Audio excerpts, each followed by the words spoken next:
नमस्कार, मैं हूं आपके साथ अनुराग मुस्कान और आप देख रहे हैं अपना पसंदीदा शो देश हित। क्या मस्जिदों से लाउड स्पीकर हटाने की तारीख तय कर दी गई है?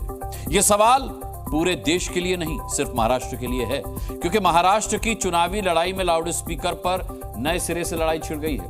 अब तो महाराष्ट्र की मस्जिदों को 23 नवंबर तक लाउड स्पीकर हटाने की डेडलाइन तक मिल गई है। यूपी ही एक ऐसा राज्य रहा जहां की मस्जिदों से लाउड स्पीकर उतर गए और हल्ला तक नहीं हो पाया। वहीं महाराष्ट्र में लाउड स्पीकर हटाने का अल्टीमेटम जब से मिला है, राजनीतिक और धार्मिक शोर दोनों कुछ ज्यादा ही बढ़ गए हैं।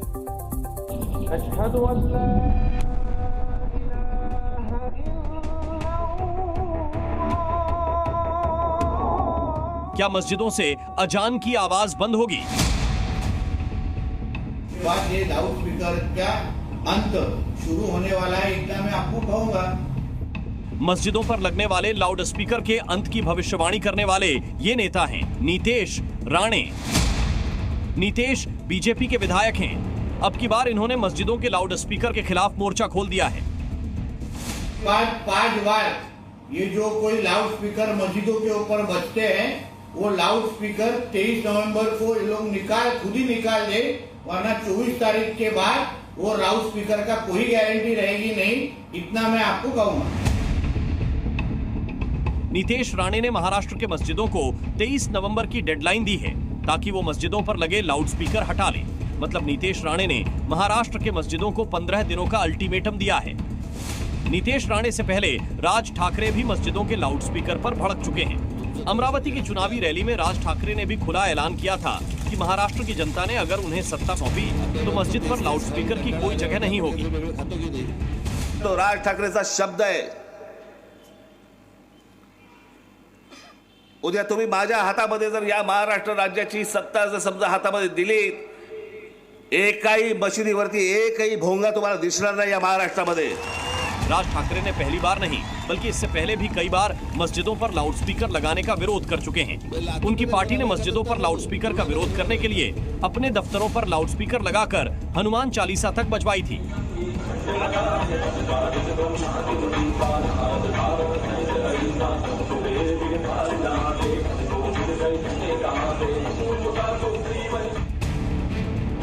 मस्जिदों से लाउडस्पीकर हटवाने का रोल मॉडल है उत्तर प्रदेश। यूपी में मस्जिदों पर लगे लाउडस्पीकर न जाने कितने महीने पहले ही खुद मस्जिद के लोगों ने ही हटा दिए, और वो भी बेहद शांति से। कहीं से कोई विरोध की आवाज नहीं आई। इसकी वजह है योगी आदित्यनाथ। योगी आदित्यनाथ ने 2 दिन पहले ही महाराष्ट्र की मस्जिदों पर लगे लाउड स्पीकर का मुद्दा उठाया था। कोई दंगा नहीं, कोई कर्फ्यू नहीं, दंगा भी नहीं, कर्फ्यू भी नहीं, और साथ साथ जितने भी बड़े बड़े माइक लगे हुए थानों पर, वे सब उतार करके रख दिए गए हैं। मुंबई की मुस्लिम आबादी भी लाउडस्पीकर उतारने के अल्टीमेटम का विरोध कर रही है। मुस्लिम मोहल्लों से आवाज उठ रही है कि लाउडस्पीकर को सियासी मुद्दा बनाया जा रहा है। चुनाव को लेके ये सब चल रहा है। कायदे सर तो लाउड स्पीकर रहना चाहिए, सब बाजू रहना चाहिए। बकते रहते हैं वो लोग, कुछ भी बकते रहते हैं, उसको हमको सुनने का नहीं है। 1400 साल से मस्जिदों में अजान हो रही है, तो ये तो कोई बात ही नहीं हुई। मस्जिदों के लाउडस्पीकर का विरोध हो रहा है तो महाराष्ट्र के मुस्लिमों में लाउडस्पीकर के विरोध का ही विरोध कर रहे हैं। पिता की वजह से जाना जाता है, उसका खुद का तो कुछ है नहीं, उसको लाइमलाइट में आना है, इसलिए इस तरह के बयान दे रहा हूँ। ये सब बयान जो है इलेक्शन के लिए हवा खराब करने का मकसद है और कुछ नहीं। पूरा भी मुद्दा है। अभी इन लोग आए हैं ना अपना लाउड स्पीकर पे, फिर गोश्त पे आएंगे, फिर 3 तलाक पे आएंगे। मुस्लिमों के विरोध के बावजूद बीजेपी मस्जिदों के लाउडस्पीकर पर अपना रुख नहीं बदलेगी। ऐसे कुछ और बीजेपी नेताओं के बयान से साफ होता है। अगर ध्वनि प्रदूषण ये गणपति में लागू होते हैं, नवरात्रि में होते हैं, दिवाली में होते हैं, तो ये रोज रोज सुबह 5 बजे अनधिकृत इल्लीगल मस्जिद होती है और इल्लीगल इस प्रकार के लाउड स्पीकर प्रतिबंधने एक्शन होनी चाहिए। राज ठाकरे और नीतेश राणे के लाउड स्पीकर पर अल्टीमेटम का जवाब महाराष्ट्र के समाजवादी पार्टी नेता अबू आजमी ने दिया। अबू आजमी ने ऐलान किया कि ऐसे किसी अल्टीमेटम से मुस्लिम डरने वाले नहीं हैं। ये मस्जिद मंदिर मुसलमान, क्यों मुसलमानों के पीछे पड़े हो भाई साहब? एक माइनॉरिटी जिसकी तादाद बहुत कम है, उसे डरा रहे हैं, धमका रहे हैं, रोजाना ये कह रहे हैं। ये नफरत पुजारियों को देश के लोग नहीं मानते। महाराष्ट्र नवनिर्माण सेना महाराष्ट्र की चुनावी रैलियों में जमकर लाउड स्पीकर का इस्तेमाल हो रहा है। चुनाव बाद रैलियों से लाउड स्पीकर का शोर तो खत्म हो जाएगा, लेकिन मस्जिदों से लाउड स्पीकर उतरेगा या नहीं, ये 24 नवंबर को पता चलेगा, क्योंकि उसी दिन साफ होगा कि महाराष्ट्र में अगली सरकार लाउड स्पीकर के विरोध वाली होगी या फिर लाउड स्पीकर के पक्ष वाली। मुंबई से अंकुर त्यागी के साथ ब्यूरो रिपोर्ट, सी मीडिया। अब देखिए, आज से योगी आदित्यनाथ ने यूपी में उपचुनाव के लिए प्रचार अभियान की शुरुआत कर दी। पिछले कुछ दिनों तक योगी आदित्यनाथ ने समाजवादी पार्टी पर कुछ बयान नहीं दिया था। शायद उन्होंने आज के लिए ही सारे शब्द बचा कर रखे थे। आज योगी ने समाजवादी पार्टी पर 3 जगहों से सियासी स्ट्राइक किया।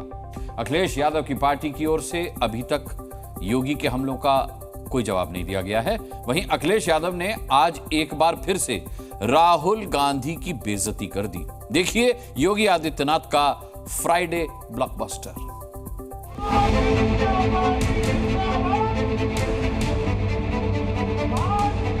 कि जहां दिखे सफाई वहां बिटिया घबराई। और पेशेवर अपराधी और माफिया आज इनका सागिर्द बन चुका है।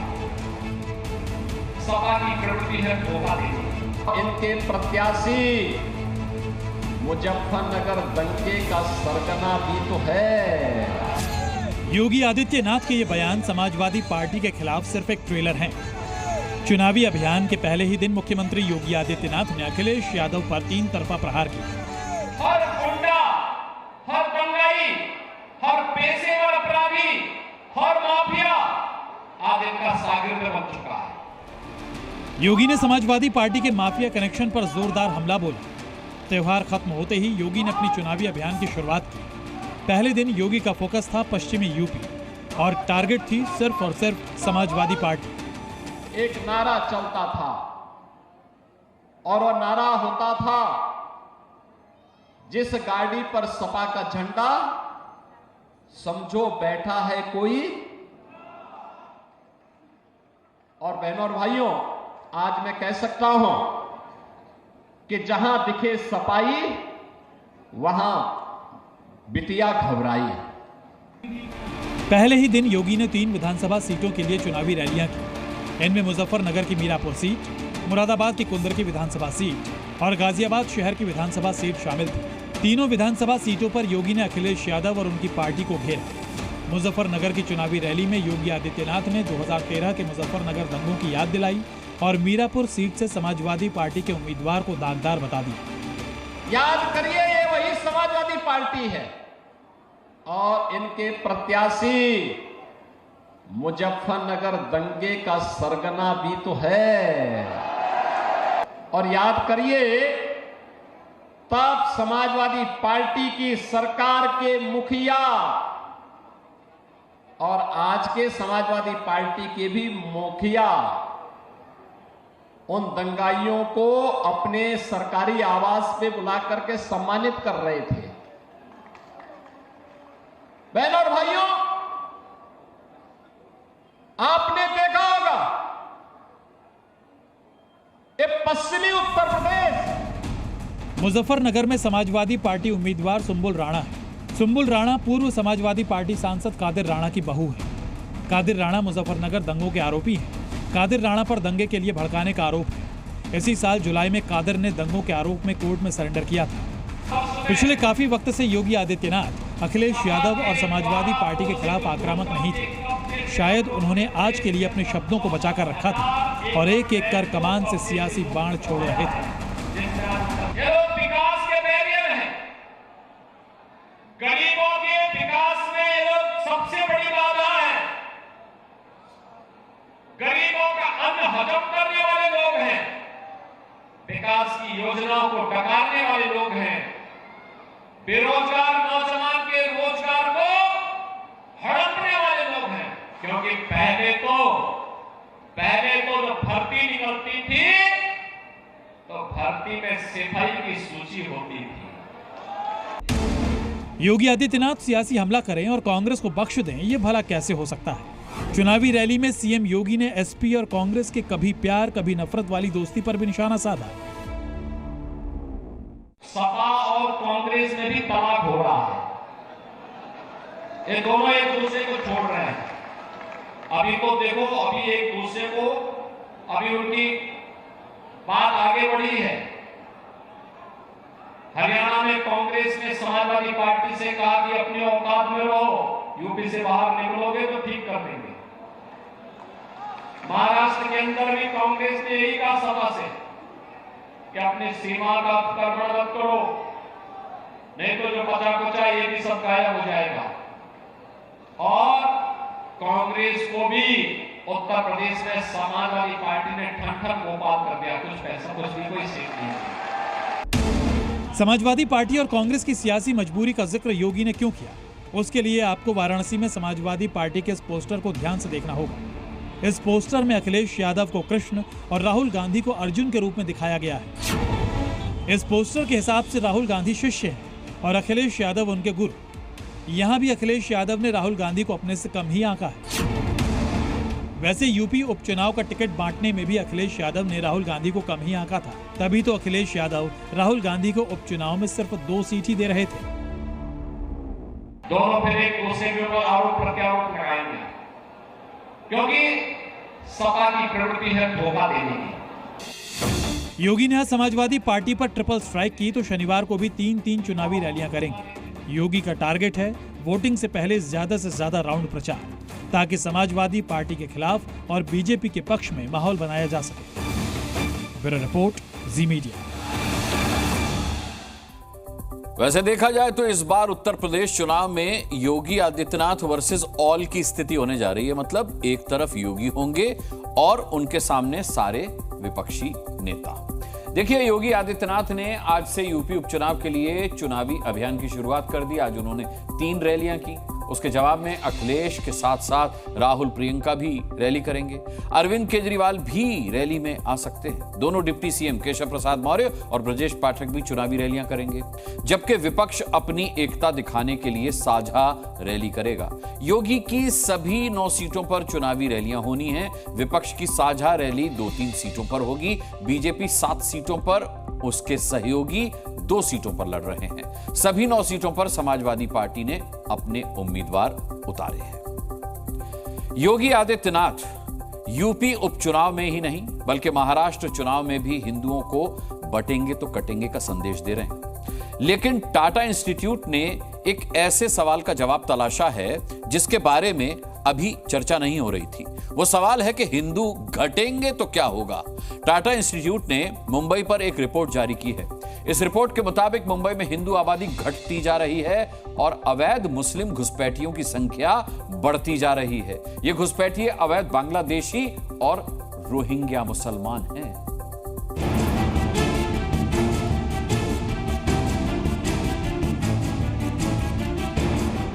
महाराष्ट्र चुनाव में योगी आदित्यनाथ अपने सबसे बड़े मंत्र बटेंगे तो कटेंगे के साथ प्रचार के मैदान में उतरे हुए हैं।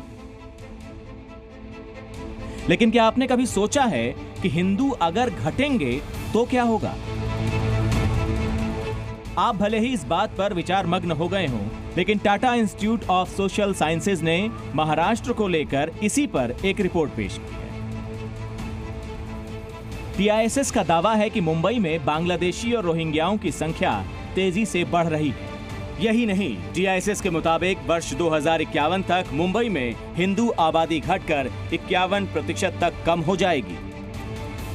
1961 में इंडिया, मुंबई का अगर डेमोग्राफी हम पकड़ के चले तो यहाँ पे 66% नहीं 88% हिंदू पॉपुलेशन था और मुस्लिम पॉपुलेशन था 8%।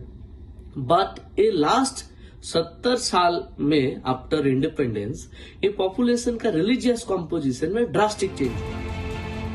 टीआईएसएस का कहना है कि शहर में बांग्लादेशी और रोहिंग्याओं के बढ़ने से शहर पर सामाजिक और आर्थिक असर पड़ रहा है। रिपोर्ट ये भी बताती है कि वर्ष 1961 में हिंदुओं की आबादी 88% थी, जो 2011 में घटकर 66% रह गई।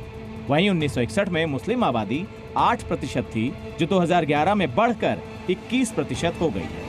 इस हिसाब से 2051 तक हिंदू 54% तक कम हो जाएंगे और मुस्लिम 30% तक बढ़ जाएंगे। TISS के मुताबिक मुंबई में मुस्लिमों के बढ़ने का एक कारण अवैध बांग्लादेशी और रोहिंग्या है। सिर्फ यही नहीं, रिपोर्ट में यह भी कहा गया है कि कुछ राजनीतिक पार्टियां वोट बैंक के लिए अवैध प्रवासियों का इस्तेमाल कर रही हैं। पार्टियां नकली वोटर ID कार्ड भी बनवा रही हैं। इस रिपोर्ट ने महाराष्ट्र की सियासत का एक नया काला चैप्टर दिखा दिया है। Tata institute of social science TISS Mumbai ने मुंबई पर जो बांग्लादेशी मुस्लिम रोहिंग्या मुस्लिम का अतिक्रमण आक्रमण हो रहा है उसके ऊपर रिपोर्ट दिया है। ऑथेंटिक रिपोर्ट है। मुंबई की देश की सामाजिक राजकीय आर्थिक व्यवस्था पर यह अतिक्रमण आक्रमण ये रोकना होगा। टाटा इंस्टीट्यूट की इस रिपोर्ट में यह भी बताया गया है कि अवैध प्रवासी शहर की झुग्गी बस्तियों में रह रहे हैं, जिससे इनका क्षेत्र भी बढ़ रहा है। TISS की रिपोर्ट कहती है कि शिक्षा, स्वच्छता, बिजली, जल आपूर्ति और स्वास्थ्य सेवाएं भी अप्रवासियों की भीड़ से प्रभावित हो रही हैं। कई क्षेत्रों में तो अवैध प्रवासियों की भीड़ की वजह से बिजली और पानी का संकट भी पैदा हो गया है। यही नहीं, TISS के मुताबिक अवैध प्रवासी 50% महिलाओं की तस्करी हुई है जो देह व्यापार में लगी हैं। इनमें से 40% अवैध प्रवासियों ने बांग्लादेश में अपने घर 10,000 से 1 लाख रुपए तक हर महीने भेजे भी हैं। इलीगल इमिग्रेशन मीन्स इलीगल घुसपैठी अगर हम स्टॉप नहीं कर पाएंगे, अगर एक एक्स फैक्टर इसमें ऐड होगा, तो नॉर्मल एरिमा मॉडल बताता है कि by 2051 the Muslim population will be 30% in Mumbai, but if the influx is going on like that, the X factor is added to this population, then it will be around 40%. यानी अवैध बांग्लादेशी और रोहिंग्याओं से मुंबई में हिंदुओं पर बड़ा संकट पैदा हो गया है, जो आने वाले समय में और ज्यादा बिगड़ता जाएगा। ब्यूरो रिपोर्ट, जी मीडिया। अलीगढ़ मुस्लिम यूनिवर्सिटी यानी AMU पर सुप्रीम कोर्ट की संवैधानिक पीठ ने अपने 57 साल पुराने फैसले को ही पलट दिया है। आज AMU पर सुप्रीम कोर्ट की सुनवाई 3 बड़ी बातों से समझ लीजिए। देखिए, सुप्रीम कोर्ट की संवैधानिक पीठ ने 1967 के अपने उस फैसले को पलट दिया है जिसके तहत AMU जैसे केंद्रीय विश्वविद्यालय को अल्पसंख्यक संस्थान का दर्जा हासिल नहीं दिया जा सकता था। आज 7 जजों की संवैधानिक पीठ ने 4-3 के बहुमत से यह फैसला सुनाया और AMU का दर्जा क्या होगा, वो अल्पसंख्यक संस्थान है या नहीं, इस पर अब सुप्रीम कोर्ट की 3 जजों की रेगुलर बेंच फैसला करेगी। आज भारत के मौजूदा मुख्य न्यायाधीश DY चंद्रचूड़ ने यह फैसला दिया। आज ही वो रिटायर भी हो गए। इस पीठ में न्यायमूर्ति संजीव खन्ना भी शामिल रहे। वो भारत के अगले मुख्य न्यायाधीश बनेंगे। और सुप्रीम कोर्ट के इस फैसले के बाद जो तीसरी बड़ी बात वो ये कि AMU में मिठाइयां बटी हैं।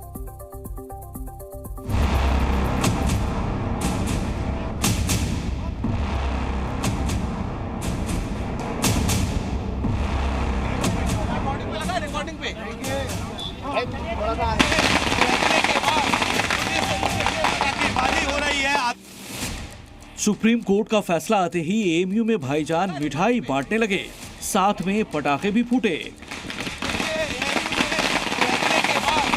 इनका दर्जा जो बरकरार रखा गया है, उसकी खुशी मना रहे हैं हम सब लोग।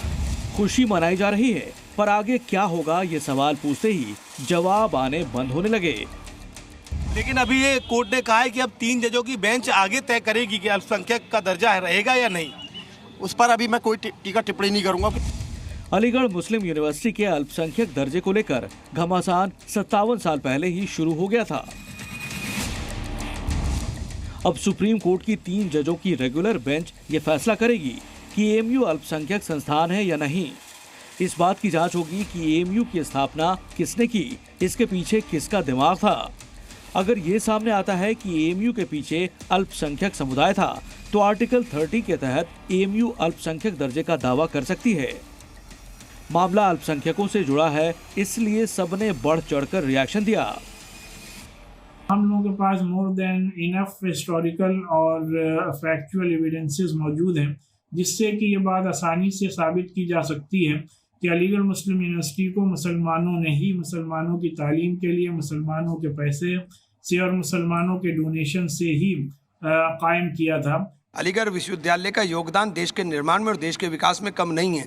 उसके लगातार फंड्स के अंदर कमी की जा रही। वो रिसर्च के अंदर नंबर 1 रहता था, उसे कहां पहुंचा दिया, किस जगह खड़ा कर दिया ला करके। सुप्रीम कोर्ट के फैसले के बाद एक माहौल बनाया जा रहा है कि केंद्र सरकार जानबूझकर एएमयू को देने वाले फंड्स में कमी कर रही है। एआईएमआईएम के अध्यक्ष असदुद्दीन ओवैसी ने भी ट्वीट किया। ओवैसी बोले कि मोदी सरकार को एएमयू को भी सपोर्ट करना चाहिए क्योंकि ये भी एक सेंट्रल यूनिवर्सिटी है। जामिया को प्रति छात्र 3 लाख रुपए की मदद मिलती है। एएमयू को प्रति छात्र 3.9 लाख रुपए की मदद मिलती है, जबकि बीएचयू को हर छात्र के लिए 6,15,000 रुपए मिलते हैं। ओवैसी ने अलीगढ़ मुस्लिम यूनिवर्सिटी और बनारस हिंदू यूनिवर्सिटी को कंपेयर करके केंद्र सरकार को घेरने की कोशिश की, पर यह सच नहीं बताया कि एएमयू में कैसे भेदभाव चल रहा है। मौजूदा वक्त में एएमयू में सरकार द्वारा तय की गई आरक्षण नीति लागू नहीं है। एएमयू खुद से जुड़े स्कूलों और कॉलेज के स्टूडेंट्स को इंटरनल आरक्षण देता है और अगर अल्पसंख्यक दर्जा मिल गया तो उसे दाखिले में मुस्लिम छात्रों के लिए 50% तक सीटें रिजर्व करने का अधिकार मिल जाएगा। एएमयू के दर्जे को लेकर घमासान छिड़ा हुआ है। एएमयू के अंदर फैसले की तारीफ हो रही है तो दूसरी तरफ इसके दर्जे पर सवाल उठाए जा रहे हैं। ये सुप्रीम कोर्ट का जजमेंट जो है सराहनीय है और इससे सभी अल्पसंख्यकों की सुप्रीम कोर्ट के डिसीजन के बाद आस्था में बढ़ोतरी हुई है। केंद्र सरकार ने केंद्र सरकार ने जब कांग्रेस की सरकार थी उसने समर्थन में हलफनामा दायर किया था, लेकिन सरकार चेंज होने के बाद इसके खिलाफ अपना हलफनामा दायर किया था। अल्पसंख्यक दर्जा उसको आप दे सकते हो जो प्राइवेट यूनिवर्सिटी हो। इसमें राष्ट्रपति चांसलर हैं और यहाँ पर कोई हिंदू वाइस चांसलर नहीं है। ये पाकिस्तान में यूनिवर्सिटी बनी है कि अलीगढ़ में यूनिवर्सिटी है, उत्तर प्रदेश में यूनिवर्सिटी है, भारत में यूनिवर्सिटी है कि नहीं। एएमयू के दर्जे को लेकर घमासान छिड़ा है। एएमयू समर्थक मानते हैं कि कोर्ट में उनके लिए अल्पसंख्यक दर्जे को साबित करना आसान होगा, पर इसके साथ ये समझिए कि सुप्रीम कोर्ट ने 1967 में क्या कहा और आज क्या बताया। साल 1967 में सुप्रीम कोर्ट ने अजीज बादशाह जजमेंट के दौरान कहा था कि एएमयू को अल्पसंख्यक दर्जा नहीं मिलेगा, जबकि अब सुप्रीम कोर्ट ने कहा है कि एएमयू अल्पसंख्यक दर्जे की हकदार है। 57 साल पहले सुप्रीम कोर्ट ने फैसला दिया था कि एएमयू एक सेंट्रल यूनिवर्सिटी है, जबकि अब कहा कि एएमयू का दर्जा नए सिरे से तय होगा। 1967 में सुप्रीम कोर्ट ने कहा था कि अल्पसंख्यकों ने एएमयू की स्थापना नहीं की, पर अब कहा है कि एएमयू की स्थापना किसने की इसका फैक्ट चेक किया जाएगा और इसके बाद ही 3 जजों की बेंच दर्जे का फैसला करेंगी। यानी एएमयू पर आखिरी राउंड का फैसला बाकी है, जब सुप्रीम कोर्ट ये तय करेगी कि अलीगढ़ मुस्लिम विश्वविद्यालय अल्पसंख्यक संस्थान है या नहीं। दिल्ली से अरविंद सिंह और अलीगढ़ से शिवम प्रताप सिंह के साथ ब्यूरो रिपोर्ट, जी मीडिया। उत्तर प्रदेश से जुड़ी एक और अहम खबर है। उत्तर प्रदेश में एंटी टेररिस्ट स्क्वाड यानी कि यूपी एटीएस ने गोंडा में छापेमारी करके अवैध मदरसों की फंडिंग की जांच शुरू की है। एटीएस ये पता कर रही है कि गोंडा में मदरसे किसकी जमीन पर बने हैं, मदरसा कब से संचालित हो रहा है, मदरसे का रजिस्ट्रेशन क्यों नहीं करवाया गया है। मदरसों के बाद मकतब की भी जांच हो रही है। मकतब किसी लाइब्रेरी को कहते हैं जहां पर बैठकर स्टूडेंट पढ़ाई करते हैं। गोंडा में 286 मकतब मदरसों की जांच यूपी एटीएस कर रही है। हालांकि एटीएस की पूछताछ के दौरान फंडिंग और बाकी सवालों पर मदरसा संचालक कोई ठोस जवाब नहीं दे पाए हैं। यूपी सरकार की ओर से बिना मान्यता वाले मदरसों की जांच का आदेश जारी किया गया था, जिसके बाद जांच हुई और गोंडा में बिना रजिस्ट्रेशन के चल रहे अवैध मदरसे भारी तादाद में मिले। चलिए अगली खबर का रुख करते हैं।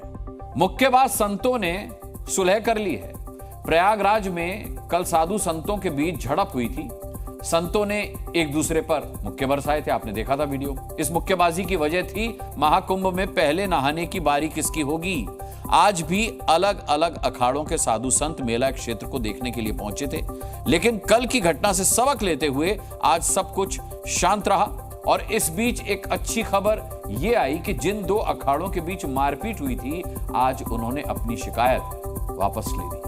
प्रयागराज से आई इन तस्वीरों ने देश के हर सनातनी को परेशान किया। साधु संत आपस में भिड़े तो हर कोई हैरान था। सब यही पूछ रहे थे कि अगर संत ही बटेंगे तो सनातनी एकजुट कैसे रहेंगे? गुरुवार को हुए टकराव से सबक लेते हुए आज 6 अखाड़ों के साधु संतों ने महाकुंभ क्षेत्र में जमीन का शांतिपूर्वक सर्वे किया। आज संतों के बीच किसी तरह का विवाद या झगड़ा नहीं दिखा। प्रशासन ने एहतियात के तौर पर सुरक्षा के भी प्रबंध कर रखे थे ताकि किसी तरीके की असहज स्थिति न बन जाए। अखाड़ों के 2 गुटों के भीतर मारपीट की घटना हुई थी और उसके बाद एहतियाती तौर पर आज यहां पर पुलिस कर्मियों को भी लगाया गया है। हालांकि आज जो है ज़मीन देखने का जो काम है, सर्वेक्षण का जो काम है, वो सकुशल पूरी तरीके से संपन्न हुआ है। अखाड़ों के साथ साथ मेला प्रशासन का दावा है कि तय समय सीमा के भीतर ज़मीनों का जो आवंटन का काम है वो शुरू करा दिया जाएगा। साधु संतों के बीच हुई मारपीट की घटना पर आज साधु संत बहुत परेशान नहीं दिखे।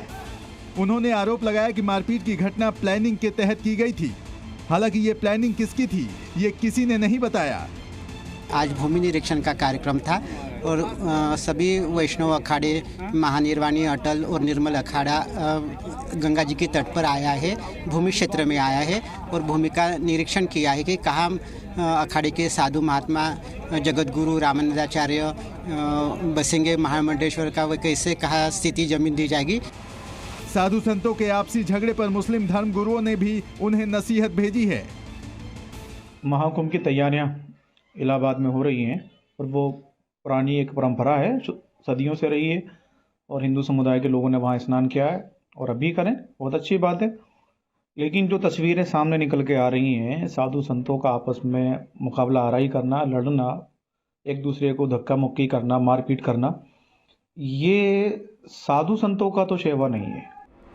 महाकुंभ से पहले अखाड़ों में झगड़ा न बढ़े, इसके लिए प्रशासन भी सुलह कराने की कोशिश में था और प्रशासन की ये कोशिश रंग लाई। दोनों पक्षों के बीच समझौता हो गया और उन्होंने अपनी अपनी शिकायत वापस ले ली। सनातन धर्म का सबसे बड़ा आयोजन होता है महाकुंभ। 12 वर्षों बाद आने वाले ये शुभ मुहूर्त भव्य और दिव्य बने, इसके लिए साधु संतों को भी अपना दिल बड़ा करना होगा और भविष्य में भी किसी तरह के विवाद से बचना होगा। Zee media, Prayagraj. Battle of Baghpat के बाद अब बैटल ऑफ 370 की बात करते हैं। आज जम्मू कश्मीर के सदन में 370 का पोस्टर लहराने वाले को धक्के मारकर बाहर निकाला गया। लगातार दूसरे दिन आज भी कश्मीर के सदन में 370 का पोस्टर दिखाने की कोशिश की गई।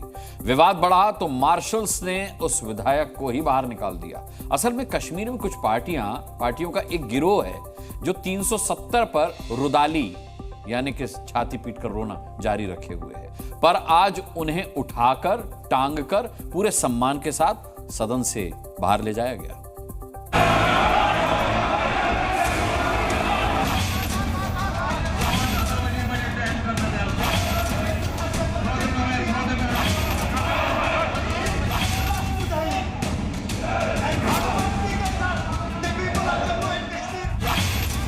विधायक जी को मार्शल धक्के मारकर विधानसभा से बाहर ले गए। पहले सदन के वेल से मार्शल इन्हें उठाकर उनकी सीट तक लाए और जब इन्होंने बैठने की कोशिश की तो 7 मार्शल मिलकर इन्हें घसीटते हुए बाहर ले गए। इस दौरान वो जमीन पर गिर गए, लेकिन मार्शल रुके नहीं और उन्हें बाहर निकाल दिया। इनका पूरा बायोडाटा सुनिए। ये अवामी इत्तेहाद पार्टी के विधायक खुर्शीद अहमद शेख हैं, जिन्होंने आज फिर 370 की बहाली से जुड़ा पोस्टर लहराने की कोशिश की। उससे पहले विपक्ष के नेताओं ने उन्हें रोक दिया। पीडीपी विधायक फयाज मीर ने भी विधानसभा में 370 की बहाली वाले प्रस्ताव का पर्चा लहराया। इसके बाद बीजेपी के विधायक इस प्रस्ताव का विरोध करते हुए नारेबाजी करते रहे।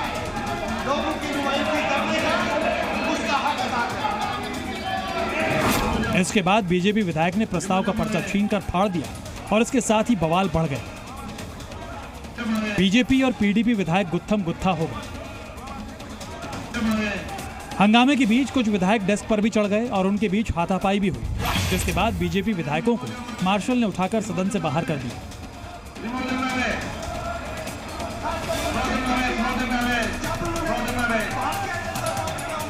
सीएम उमर अब्दुल्ला बैठे रहे और पूरे सदन में लगातार हंगामा चलता रहा। जिस खुर्शीद अहमद शेख के 370 वाले पोस्टर से विवाद हुआ, उन्होंने इस मुद्दे को लेकर उमर अब्दुल्ला और उनके सहयोगी पार्टियों के मंसूबे पर सवाल खड़े किए। एनसी का जो रेजोल्यूशन है उसमें उनके जो अलायंस पार्टनर है, उनके जो इंडिया अलायंस के पार्टनर कांग्रेस जो है वो कहते हैं कि इसमें जो है 370 और हमने 370 और 35A की बात नहीं कही है, हमने स्पेशल स्टेटस की बात। तो इसका मतलब है अभी कोई क्लियरिटी नहीं है। सदन में लगातार वेल में खड़े बीजेपी विधायकों को खींच कर मार्शल बाहर ले गए। इस दौरान वहां नारेबाजी भी होती रही।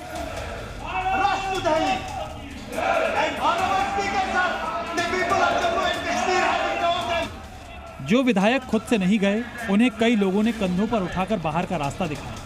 हालांकि इसके बाद भी हंगामा चलता रहा। बीजेपी ने मार्शल की इस कार्रवाई पर सवाल उठाए और कहा कि अब 370 कभी वापस आने वाला नहीं है। 370 का जो इतिहास के पन्नों में दर्ज हो चुका है, ये इतिहास के पन्नों में जा चुका है, और जो इतिहास के पन्नों में जा चुका है वो वस्तु वापस होगा। दरअसल जम्मू कश्मीर में 10 साल बाद हुए चुनावों में विपक्ष ने 370 की बहाली को लेकर चुनाव लड़ा था। ऐसी पार्टियों को आज पीएम मोदी ने महाराष्ट्र से संदेश देते हुए कहा कि दुनिया की कोई ताकत धारा 370 की वापसी नहीं करा सकती। हमने आर्टिकल 370 खत्म करके उस समस्या को भी खत्म कर दिया है। ये 21वीं सदी के भारत के सबसे बड़े फैसलों में से एक है। जम्मू कश्मीर में 370 को लेकर जो माहौल बनाया गया वो अब जिन्ना तक पहुंच गया है। राजनीतिक पार्टियां ऐसी हैं, उनके नेता ऐसे हैं जिनके अंदर जिन्ना की आत्मा घुस जाती है। कभी कभी जिनके अंदर जिन्ना की आत्मा घुस जाती है वो देश को तोड़ने की बात करते हैं। धारा 370 हटा दी गई है। धारा 370 जमीन के नीचे इतनी गहरी गड़ चुकी है, उसे खोद के नहीं निकाला जा सकता। दरअसल जम्मू कश्मीर विधानसभा में 370 और 35A की बहाली को लेकर 2 प्रस्ताव पेश किए गए थे। बीजेपी इसी पर आपत्ति जताते हुए लगातार विरोध कर रही है और 370 पर लगातार विरोध को लेकर पूरे देश की सियासत का माहौल गर्म हो गया है। ब्यूरो रिपोर्ट, जी मीडिया। जम्मू कश्मीर के सदन में हंगामा चल रहा था और बाहर कश्मीर के सोपोर में आतंकवादियों की सफाई चल रही थी। आज सेना का सबसे बड़ा हथियार बने ड्रोन, जिसने आतंकियों के ठिकानों का लाइव टेलीकास्ट सेना तक पहुंचाया और इसके बाद सेना के निशानेबाजों ने मोर्चा संभाल लिया और थोड़ी ही देर में आतंकी जिस जगह छिपे हुए थे वहां ड्रोन के इशारे पर सेना की गोलियां पहुंच गई।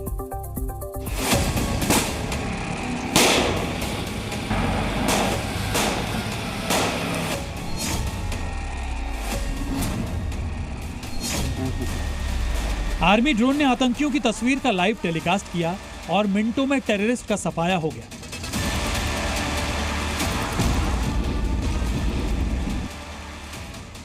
सोपोर में जब सुरक्षा बल के जवानों ने आतंकियों की तलाश के लिए हाईटेक ड्रोन उतारा, तभी दहशतगर्दों का अंत दिखने लगा था। मिनटों बाद हुआ भी यही।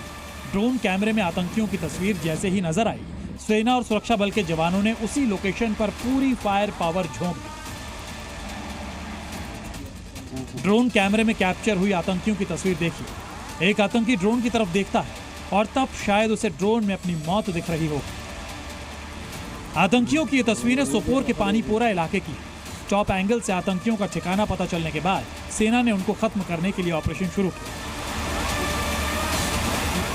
शुरुआत में आतंकियों ने भी जवाबी गोलीबारी की, पर सेना ने ड्रोन की मदद लेकर दहशतगर्दों के सफाया करने में ज्यादा वक्त नहीं लिया। नए गैजेट की मदद से किए गए इस ऑपरेशन में सेना के किसी जवान को अपनी जान खतरे में नहीं डालनी पड़ी। खतरा सिर्फ ड्रोन ने उठाया और फायदा सेना को हुआ। फिलहाल सोगीपोरा और पानीपोरा इलाके में सर्च ऑपरेशन जारी है, जहां छिपे हुए आतंकियों को ड्रोन की मदद से तलाशा जा रहा है। साथ ही मारे गए आतंकियों की पहचान भी की जा रही है। सगीपुरा जो है सोपोर का एक इलाका था, पुलिस स्टेशन बोमई के अंडर। वहाँ पे कुछ टेररिस्ट मूवमेंट की खबर मिली थी। इसी के बाद सिक्योरिटी फोर्सेस ने उस जगह का मुहासरा करा और जब वहाँ पे जो कॉर्डन है और किया जा रहा था, उसी समय गोलियों का तबादला शुरू हुआ। 2 टेररिस्ट हैं वो न्यूट्रलाइज किए गए हैं सिक्योरिटी फोर्सेस ने और उनसे काफ़ी आर्म्स एमुनेशन और बाकी इंक्रिमिनेटिंग डॉक्यूमेंट्स मिले हैं। आतंक के खिलाफ ड्रोन ऑपरेशन हिट है। इस ताजा ऑपरेशन को जोड़ें तो पिछले एक हफ्ते में लगभग हर दिन आतंकियों ने हमला किया। 5 नवंबर को बारामूला में एनकाउंटर हुआ तो एक आतंकी ढेर किया गया। 3 नवंबर श्रीनगर में ग्रेनेड ब्लास्ट में 12 लोग घायल हुए। 1 और 2 नवंबर को श्रीनगर, बांदीपोरा और अनंतनाग में एनकाउंटर हुआ। यहाँ श्रीनगर में लश्कर का आतंकी ढेर हुआ तो वहीं अनंतनाग में 2 आतंकी मार गिराए गए। 3 नवंबर को हुए हमले में भी सेना को बड़ी सफलता मिली। 3 आतंकियों को अरेस्ट कर लिया गया। तीनों आतंकी लश्कर तैयबा के बताए जा रहे हैं। शर्मनाक घटना को अंजाम देने वाले जो टेररिस्ट हैं और उनके एसोसिएट्स हैं, उनको इन्होंने धर पकड़ा है। कि जो कॉन्स्पिरेसी है अपने हैंडलर्स जो पार पाकिस्तान में है, उनके कहने पर भी इन्होंने ये इस टाइप का जो है नृशंस कृत्य, जो कि बड़ा शर्मनाक इंसिडेंट था, उसको अंजाम मिलाए हैं। इनको लीगल जो सारा दायरा है उसमें लाके इसको कड़ी से कड़ी और सख्त से सजा दी जाएगी। घाटी में चुनाव के बाद नई सरकार बनते ही पाकिस्तान ने आतंकी भेजने की रफ्तार बढ़ा दी। श्रीनगर के उस लाल चौक पर भी हमला हुआ जहां सालों से अटैक नहीं हुए थे। बीजेपी का आरोप है कि घाटी में आतंक फैलाने वालों से अब्दुल्ला परिवार की सिंपैथी की वजह से आतंकियों और पाकिस्तान का मनोबल बढ़ा है। ये बहुत से ऐसे आतंकी आज भी यहाँ पर सर उठाने का प्रयास कर रहे और अपनी गतिविधियां तेज करने की जो कोशिश एक हो रही है, तो उसमें सुरक्षा बलों ने एक अच्छा सफलता उनको मिली है। और भी बहुत से ऐसे लोग होंगे मिलिटेंट जो यहाँ पर इस प्रकार की घटनाओं को अंजाम देने का प्रयास करेंगे। घाटी में सुरक्षा बल लगातार अंदर छिपे आतंकियों का सफाया कर रहे हैं। दूसरी तरफ सीमा पर आतंक को घुसने से पहले ही फिनिश किया जा रहा है। कुल मिलाकर अगर हम पिछले 8-10 दिन की बात करें तो अब तक जो है कश्मीर घाटी में 7 मिलिटेंट जो है मारे गए हैं और करीबन 9 OGWs अरेस्ट किए गए हैं और भारी मात्रा में हथियार और गोला बारूद भी बरामद किया गया है, जिनमें M4 जो कार्बाइन है वो है, AK-47 राइफल्स है और कहीं ना कहीं ये जो काउंटर ऑपरेशंस हो रहे हैं सुरक्षा बलों के, वो सफल होते दिख रहे हैं। कैमरा पर्सन इरफान मंजूर के साथ खालिद हुसैन, जी मीडिया, कश्मीर। महिलाओं के कपड़े सिलने वालों में ज्यादातर आपने पुरुष दर्जी ही देखे होंगे। वो महिलाओं के कपड़े का नाप लेते हैं और फिर सिलते हैं। अगर यूपी सरकार ने एक प्रस्ताव पर सहमति दे दी तो यूपी में पुरुष दर्जी महिलाओं का नाप लेने के लिए उन्हें छू नहीं पाएंगे। दरअसल यूपी राज्य सरकार ने एक प्रस्ताव दिया है जिसके मुताबिक पुरुष दर्जी महिलाओं का नाप नहीं लेंगे और उन्हें नाप लेने के लिए एक महिला रखनी होगी।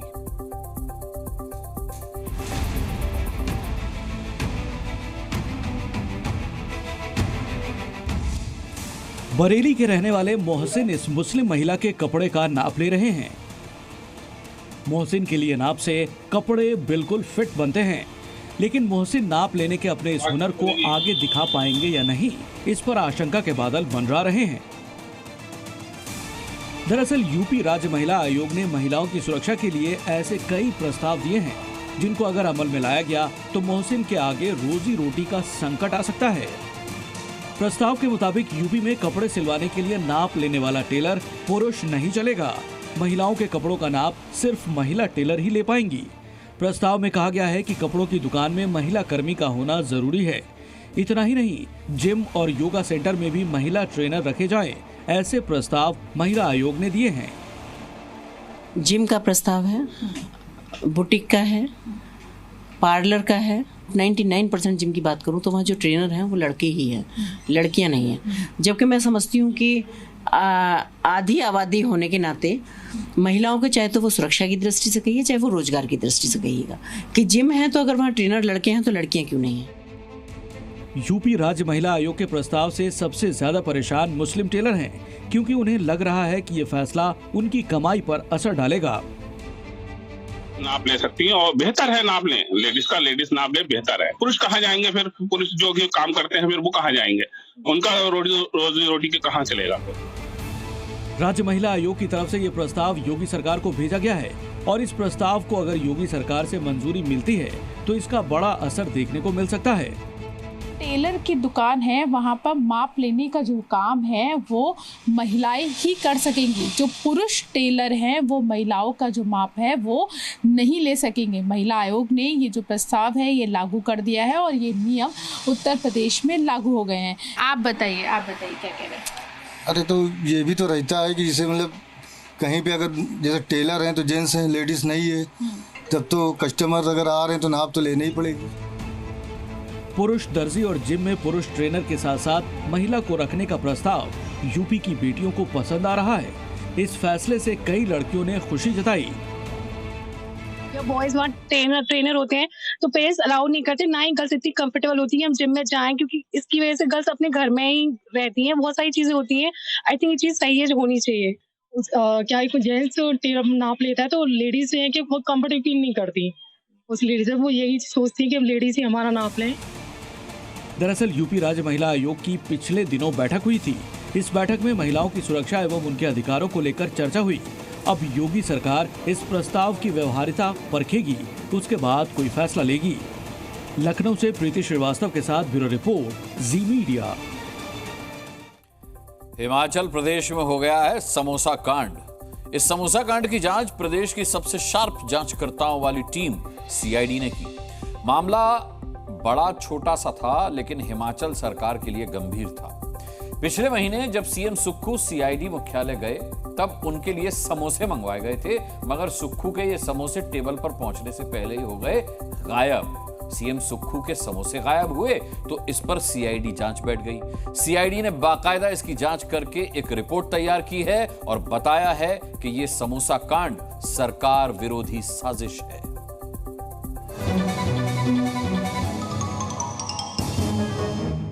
हिमाचल प्रदेश में इस वक्त का सबसे बड़ा मुद्दा न कर्मचारियों की सैलरी है न ही कोई अवैध मस्जिद। हिमाचल प्रदेश में हो गया है समोसा कांड। ये समोसा कांड प्रदेश के मुख्यमंत्री सुखविंदर सिंह सुक्खू के साथ हुआ है। आपको यकीन तो नहीं होगा लेकिन हिमाचल प्रदेश की सीआईडी ने समोसा कांड की जांच रिपोर्ट दे दी है। उन्होंने पता लगाया है कि सुक्खू के समोसे कौन खा गया था। वैसे भारतीयों का सबसे फेवरेट स्नैक है समोसा। समोसा हमारे लिए कोई व्यंजन नहीं, इमोशन है। शायद इसीलिए सीआईडी ने बाकायदा टीम बनाई और जांच करवाई और साथ ही समोसा कांड के दोषियों को खोज निकाला। हुआ कुछ ये था कि 21 अक्टूबर को सीएम सुखविंदर सिंह सुक्खू सीआईडी मुख्यालय पहुंचे थे। मुख्यमंत्री सुक्खू के लिए समोसे के 3 डिब्बे मंगवाए गए थे, लेकिन सीएम सुक्खू की टेबल तक समोसे पहुंचे ही नहीं, उससे पहले ही गायब हो गए। सीएम सुक्खू के साथ हुए समोसा कांड से हंगामा मच गया। इसके बाद कांड की जांच सीआईडी ने की।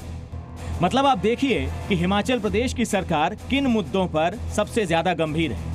जिस राज्य में अभी 2 महीने पहले तक कर्मचारियों की सैलरी नहीं आ रही थी, वहां पर चिंता इस बात की जताई जा रही है कि सीएम सुक्खू के समोसे कौन खा गया। 5 स्टार होटल से समोसे मंगाए गए और वो उन तक ना पहुंच करके रास्ते में ही कुछ लोगों ने खा लिया और उसके ऊपर इस गवर्नमेंट ने इंक्वायरी बैठा दी। ये बहुत ही मजाक का विषय है। हिमाचल प्रदेश के अंदर बड़े बड़े स्कैंडल्स अलग अलग डिपार्टमेंट्स के अंदर हो रहे हैं। मुख्यमंत्री जी को उनकी तरफ ध्यान देना चाहिए।